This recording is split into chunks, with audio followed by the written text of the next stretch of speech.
How's it going, guys? Wicked Wilds Dev here. Sorry it took me so long to get to this video. I've had a lot of things going on, but let's just jump straight into it. This video we're going to be talking about basically everything Roblox Studio, like all the UI, all this stuff up here, because I started from the very beginning, but I forgot the most critical part of telling you how to use the program you're in. If you already know how to use Roblox Studio, you can probably skip this one. Might learn a thing or two, stick around. But yeah, let's just get straight into it. First of all, if you go here, we have the select tool. Lets you grab and move things in the workspace like this, like so. Left click, drag and drop, simple. Then you got the move tool. It's kind of like the select tool, but you can use these little arrow things to move specific amounts. Like you see right now, it's moving one stud at a time. Studs being the unit of measurement in this program. Then you have scale, which is like move, but instead of moving, it changes the scale of parts. So like now it's much wider when I hold the red, more depth, more height, you know. And rotate, if you can imagine, rotates. Which I'll get into how you can change the angles and the amounts in a second. Alright, then you have the terrain editor. We may or may not go into this, but basically brings up this like UI on the left side. I don't know if you can, oh yeah, it does pop up on OBS. But yeah, you can generate terrain, specific terrain, you can add terrain, you can like draw it in and stuff. Alright, then we have the toolbox. We're gonna stay away from the toolbox, which I know mine doesn't pop up for some reason on OBS. But if you open it up, you'll see a bunch of user-made things. Be careful, some things still have viruses, even though Roblox has been cleaning it up. And if you try to put something with a script in, it'll say, hey, this has a script in, are you sure you want to put it down? And you'll be like, yes or no. We're not going to be using the toolbox for the most part. Because like I said, viruses, and I want to teach you everything without doing any like shortcuts. So no toolbox. X that out. Alright, then part. If you just click the little box, it'll put down a part like that one. Yeah. And then, but if let's say you don't want a rectangle, let's say you want a sphere, or you want a wedge, you can get those too. You also got cylinders and corner wedges, which once you pick one, it changes the one, so it automatically says, hey, you want that? We got that. Alright, next we have UI. This brings you to the UI tab. We'll get to that in a minute. But yeah, the UI tab doesn't really pop up unless you either click this or you're in the GUI thing, which I'll show in a minute. Color lets you change the color of the part you're selecting on. So like that one's that color now, and this one's that color. And just like for part, you want to change something else to the same color, you can do that, or you can manually pick your own. And material, we went over this in a little bit in like one of the first videos. Lets you change the material things. Simple, just like everything else, has to drop down. Yeah. Okay, so next we have model. Now model is where things get interesting. You have your select, move, scale, and rotate tools just like in home, but you also have the transform tool, which is like all in one. And then we have, we're gonna skip the modes in geometry. Alright, then we have these, which allow you to change the amounts things get rotated by or stuff is moved. So if I go back to the move tool and I set it to 10, now every time I move 10, now every time I move it, it goes 10 studs at a time instead of just one. And same for rotate, but obviously it changes the degrees it gets rotated by. Let's see. Align tool you know, allows you to align things. I know that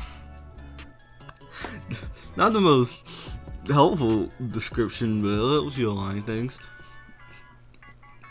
You can group. The group tool allows you to group things. Counts them as like one part. Alright. And then you have the lock tool, which, what does it do? Oh, it makes it so you can't select things. Huh. And lastly, you have the anchor tool, which makes it so when it's in the game, it won't be affected by gravity. It'll be stuck like where it is. Things can't move it. Wherever it is, it's gonna stay there. Unless you use like a script to move it. And then you have unions, which is similar to the group tool, but it allows you to do more. So let's say I scale this up. Quick mini tutorial on unions, I guess. Let's say I scale this up, and then I create a union. Nope, wrong one. Let's say I turn this one into a negative union, and then I do separate. I move. Nope. I forgot about how to use unions. Ignore my little fumbles. Intersect does that. I don't even know what I did for real. We'll get back to unions in that actual video. Right? They're somewhat complicated. It basically allows you to either combine things or like remove. Like I was trying to do was trying to make a gap in this square that looks like this circle shape, but I forgot how to use unions. It's been a bit. We'll get to that. Then you have this, which has a lot of stuff in it, which we'll go through the create. We'll go through this later. Like there's a lot of useful things in here for little gizmos and trinkets and doodads. Yeah, we'll get to that in a later video. Effects allows you to do effects, you know. I think these are just particle emitters. No. Some of these are just particle emitters with like presets. The particle emitter basically, well, emits particles. Which I have a plugin for this edit particle right there. You probably want to have that. I don't think I'll be using any plugins, and if I do, I will say what plugins I'm using.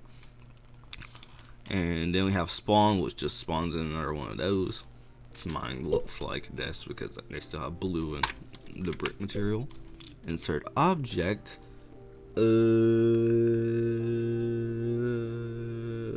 Inserts objects. Yep, it inserts objects. No further questions. Model allows you to insert like custom things into your game. Like if I let's say I combine this and this into a group and a model in the workspace, I can export that and then I can insert it with this into my game. Alright, service. We're not gonna go through that, not gonna go through that. These just add scripts though. Alright, next, avatar. We're not really gonna use avatar. I don't think I'm gonna have a tutorial for avatar stuff, but this is like helpful for like animations, setting up like characters. Yeah, it's pretty useful. I'm not gonna go through it though. I don't think. We'll see. Alright, next, test. This is one of the more useful tabs, but only for like multiplayer games. So basically, you can hit play like normal, which I forgot to mention, the play button obviously allows you to walk around in the game like you're a character that just spawned in. Test allows you to do that. It allows you to spawn in but as a server. It lets you run your own server and simulate having multiple players on it. So I could choose like 8 players or 0. I could choose a certain amount of players. I hit start, then 2 like clients pop up, and then another tab with the server pops up. It allows you to see all 3 and swap between the tabs. It's really cool. But yeah, Yeah, I would show it, but I'd have to switch tabs with OBS and stuff. Yeah, I'm not trying to do that part right now. Alright, next view. Another really helpful tab. It's gonna have some of the things we need for the videos in it. Like for example, the Explorer tab. It lets you see it lets you see everything. It lets you see the workspace, all the services. It lets you see all that. And then properties allows you to, for pretty much everything, allows you to change its properties. So like I could change this one from like blue to pink, or I could go down here, brick color, and change it to pink here. Or if I want a more specific color, RGB and all that, you know, which you can't see, but another thing popped up that lets you like pick the like custom colors, RGB and all that. You can also change other like specific things like its size, its position. You can change if it's anchored or not. You can change like pretty much everything about a part in its properties. Same with like everything that has different properties. This menu is gonna be your best friend, especially for checking like little things. All right, next in the view tab, we have the asset manager. Now we may or may not use this, but basically it's really helpful for importing things into your game. Not the same kind of import as models, but like it lets you put custom images, it lets you put like 3D models, it lets you do like animations, meshes, whole places. It's a lot. May or may not get into it, but it's there. All right, and then we have the toolbox. Now you can also choose it from here. Like I said, not gonna use it. Then we have the object browser. The object browser? I'm not even gonna lie to you. Do I know what I'm looking at right now? No. Alright, then we have the output. The output is going to be another very helpful thing for us. It's gonna show like prints, it's gonna show anything wrong with the scripts.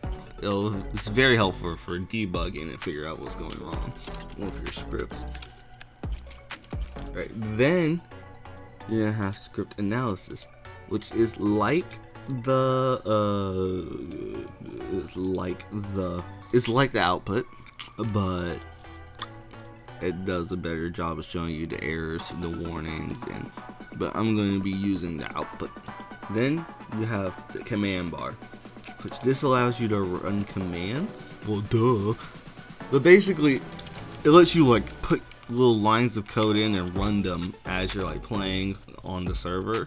So like if I were to hit play and switch to the server side, I could like, let's say, spawn in a brick.